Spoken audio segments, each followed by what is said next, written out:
Now, if you're saying, well, what we do is within the first 15 minutes of the front end of a discovery call or a strategy session or whatever you want to call it, then what you are doing is broken.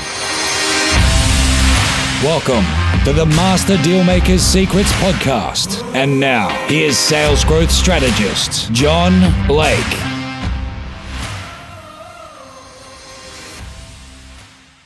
Welcome to Master Dealmaker Secrets. This is episode 265, and today we are going to be talking about 3 questions that can close more deals than any script ever can.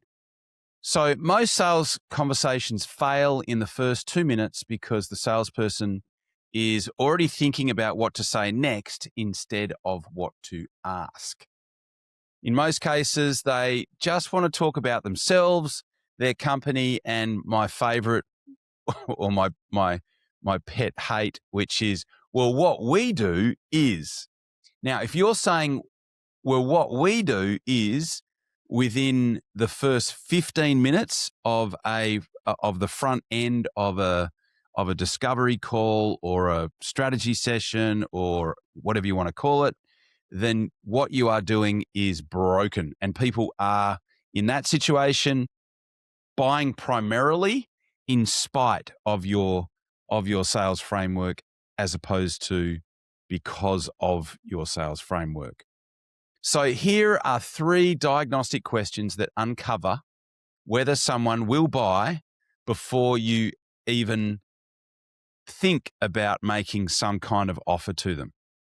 Okay, so the whole idea is to qualify, always qualify before you make a recommendation. This will save you so much time, and it'll save you a lot of anguish in following up with people that were never going to buy. In most cases, because they're just not ready, right? So most people, when we are qualifying, they either don't have a need, they're not ready, so timing, or they're not really in a situation where they can make a decision. So they're not motivated to make a decision. They're not, and that could be because they don't have a big enough problem, or it could be because they aren't actually, they don't have the authority to make a decision, or it could be that they don't have the cash. But in any case, you're better to qualify them first before you even think about making any kind of recommendation or offer. So here are 3, obviously there are more questions, but here are 3 really powerful ones that you should absolutely build into the front end of your conversation with your potential clients before you move into anything else, or certainly before you actually move to make any kind of offer or recommendation. So the first one, question 1, is the priority question. So this one is, so where does solving this sit on your list right now? Where does solving this sit on your list right now?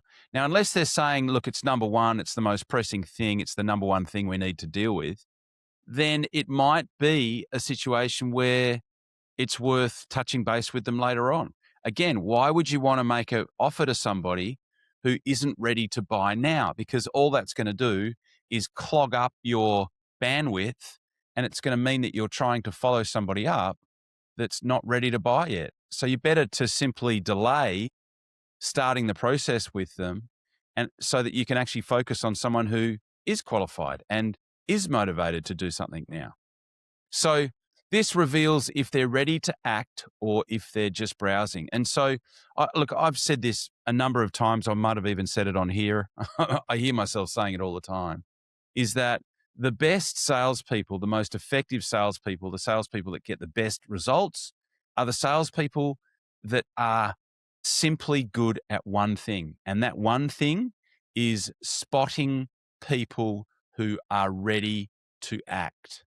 Spotting people who are ready to act. They're just really good at understanding people who are motivated to make a buying decision, to make a change, to move from where they are right now to where they want to go. So question number 1, the priority question, where does solving this sit on your list of priorities right now? Question number 2, the timeline question. What happens if this doesn't get sorted out in the next 30 days? What happens if you don't get at least a plan in place to address this in the next 30 days? Now, the answer to that uncovers real urgency versus manufactured urgency. So what is it? So if ideally, the answer to that question should reveal what we call a bleeding neck question, right? So if someone had a cut on their neck and there was blood coming out of it, that would be something that they needed to fix. So what is that urgency? What is that bleeding neck urgency that would give someone the motivation to want to do something? So that's question number 2, the timeline question.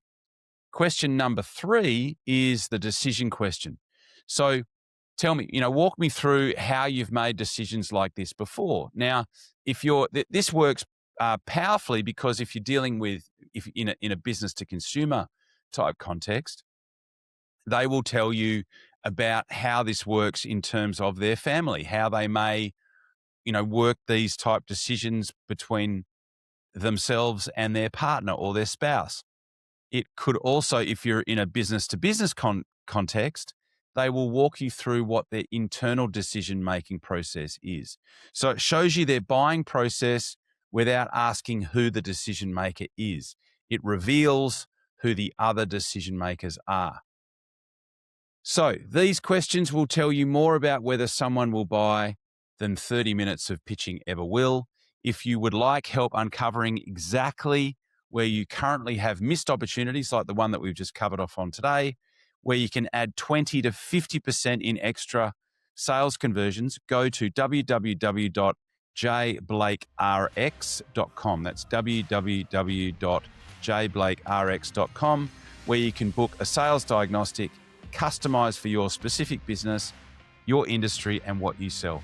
As always, thanks so much for listening, and I will look forward to talking to you on the next podcast. Cheers.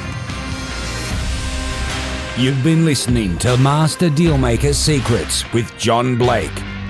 Subscribe to get more in-depth strategies and maximize your sales process with new episodes every other week.